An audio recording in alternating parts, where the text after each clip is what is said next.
राम राम.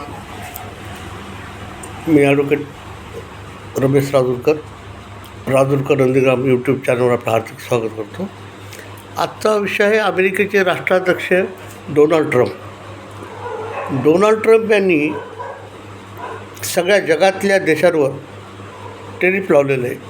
भारताला 50%, चीनला 50%, ब्राझीलला 40% असं प्रत्येक देशाशी. आणि या डोनाल्ड ट्रम्प यांनी सगळ्या जगाला तंग केले, कारण आज जगामध्ये प्रत्येक देशाशी एकमेकाशी व्यापार चालतोच आहे आणि एकमेकाशी व्यापार केल्याशिवाय पर्याय नाही. सगळ्याच वस्तू काही प्रत्येक देशाकडे नाही आहेत.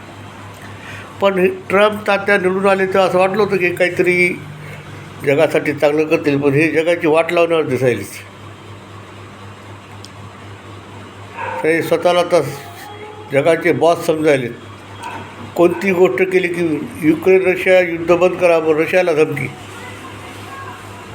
भारत पाकिस्तान युद्धामध्ये त्यांचा काही संबंध नाही, तरी 30 ते 40 वेळा सांगितलं की मी युद्ध थांबवलं म्हणून.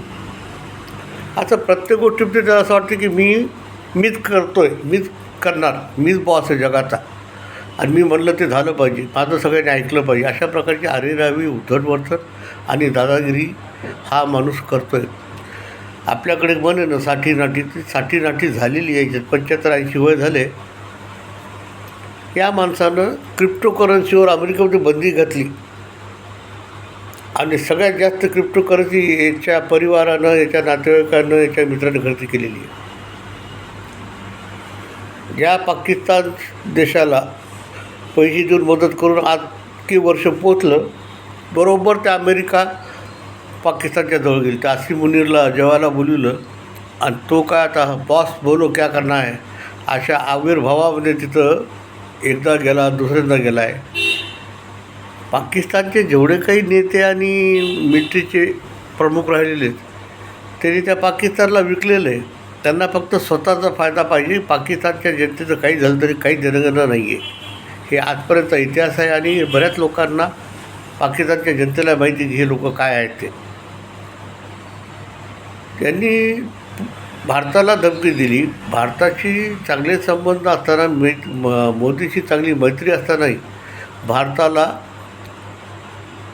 पाण्याचा प्रयत्न केलेला आहे. याच्यामध्ये मुख्य कारण आहे, तुम्ही लक्षात घ्या की जगामध्ये भारत हा विकसनशील राष्ट्राच्या आता 4थ्या नंबरवर पोहोचलेला आहे. काही दिवसात तो 3ऱ्या क्रमांकावर पोहोचण्याची आहे. भारताने स्वतःच्या देशामध्ये उत्पादन वाढवलेलं आहे. यामध्ये युद्ध साहित्याचे सुद्धा सामुग्रीचे साहित्य आहे, क्षेपणास्त्र आहे, शस्त्र आहेत आणि भारताचे शस्त्र हे चांगल्या क्वालिटीचे आहेत. त्याच्यामध्ये ॲक्युरेसी आहे.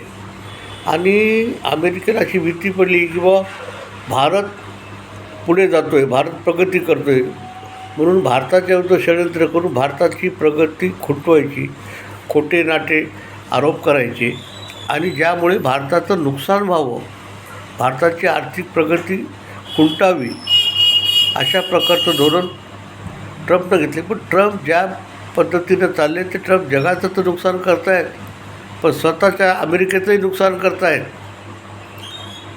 काही दिवसात अमेरिकेतली जनतासुद्धा त्याच्या विरुद्ध पेटून उठेल, कारण तो अमेरिकेचं काही भलं करण्याचा प्रयत्न करतो आहे, पण तो भलं होत नाही आहे. अमेरिकेचं नुकसान होतं आहे आणि सगळे जगातले देश या ट्रम्पच्या विरुद्ध झालेले आहेत. याच्या लहरीपणानं वागणं, हा विचित्रपणा, याला लोक कंटाळले आहेत आणि अमेरिकेच्या बाबतीमध्ये सगळा देश एक होईल अमेरिकेच्या विरुद्ध, अशी परिस्थिती निर्माण झालेली आहे. हा माणूस जगाच्या कल्याणासाठी न आता जगाचं हित न करता जगात अहित करतो आहे. सगळ्या व्यापाराचा त्यांनी घोळ घालून ठेवला आहे.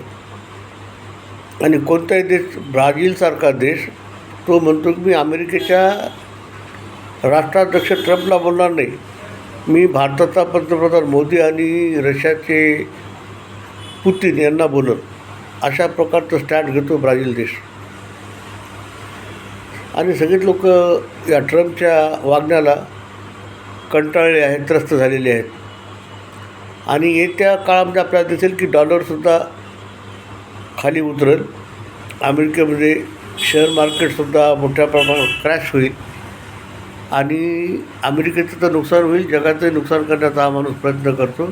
हा जगाच्यासाठी घातक ठरत आहे, खतरनाक ठरत आहे. मी माझं मत आपल्यासमोर मांडलं आहे. आपलं जे मत असेल ते कॉमेंट बॉक्समध्ये आपण द्यावं. जय श्रीराम.